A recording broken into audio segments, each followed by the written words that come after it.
শত বছরের শত সংগ্রাম শেষে রবীন্দ্রনাথের মতো দৃপ্ত পায়ে হেঁটে অতঃপর কবি এসে জনতার মঞ্চে দাঁড়ালেন।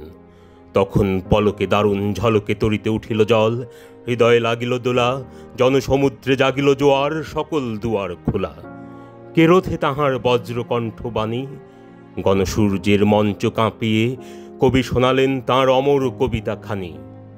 এবারের সংগ্রাম আমাদের মুক্তির সংগ্রাম, এবারের সংগ্রাম স্বাধীনতার সংগ্রাম। সেই থেকে স্বাধীনতা শব্দটি আমাদের। সেই কবির জন্য জোর করে শোক পালনের আতিশয্য আমরা দেখেছিলাম।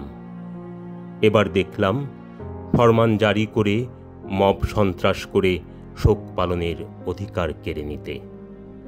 সরকারের উপদেষ্টাদের উপদেষ্টা প্রেস সচিব বলে দিলেন 15 আগস্ট কর্মসূচি পালন করলে সরকার ব্যবস্থা নেবে। কেন? কোন আইনে? এটা কি সরকারি সিদ্ধান্ত ছিল, নাকি প্রেস সচিবের প্রেসার গ্রুপের জন্য এটা ছিল দঙ্গলবাজির বার্তা?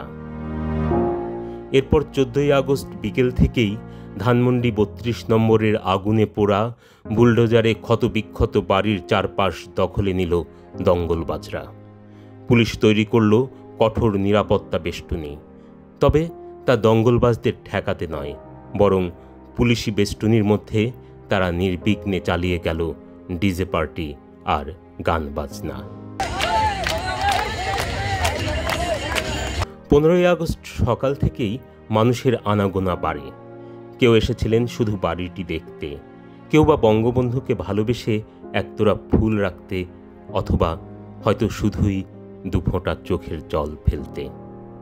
এসেছিলেন বৃদ্ধ, নারী, রিক্সাচালক, আলেম, সপরিবারও এসেছিলেন কেউ কেউ। কিন্তু তাদের হেনস্থা করা হয়, মারপিট করা হয়, রিক্সাচালক আজিজুরকে সেখান থেকে ধরে পাঠানো হয় কারাগারে। করা হয়েছে হত্যা মামলার আসামি। কারণ তাদের উদ্দেশ্য নাকি আওয়ামী ফ্যাসিবাদ ফিরিয়ে আনা। ভূত নয়, যেন ভূতের ভয়কে জীবিত রাখতে হবে দঙ্গলবাজি জারি রাখতে। না হলে মপতন্ত্র, বুলডোজার তন্ত্র চলবে কি করে? পুলিশ রইল নীরব দর্শক হয়ে। চালিয়ে যেতে দেওয়া হলো পরিকল্পিত মব।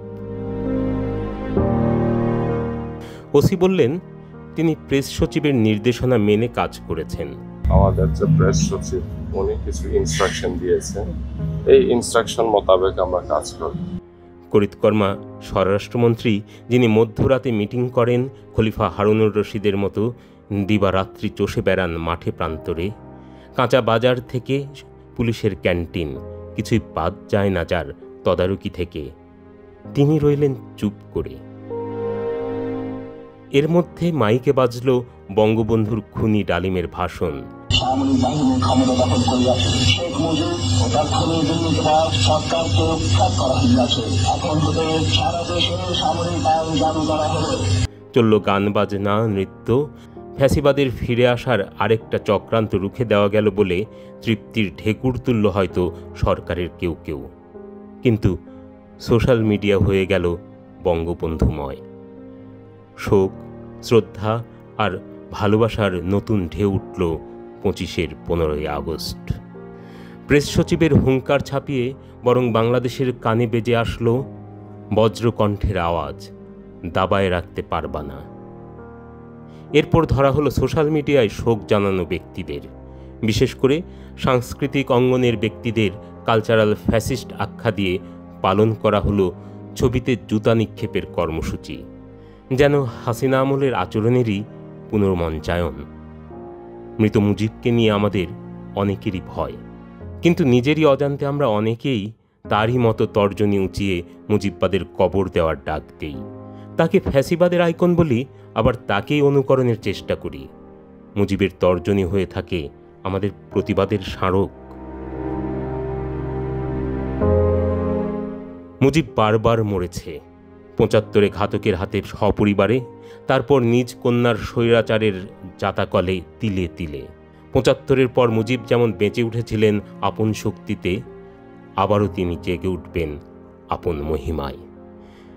যেন কবি আল মাহমুদের ভাষায়, সে যখন বলল ভাই সব, অমনি অরণ্যের এলোমেলো গাছেরাও সারি বেঁধে দাঁড়িয়ে গেল।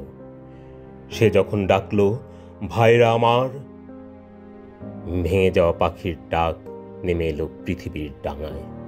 কবিরা কলম ও বন্দুকের পার্থক্য ভুলে হাঁটতে লাগলো খোলা ময়দানে।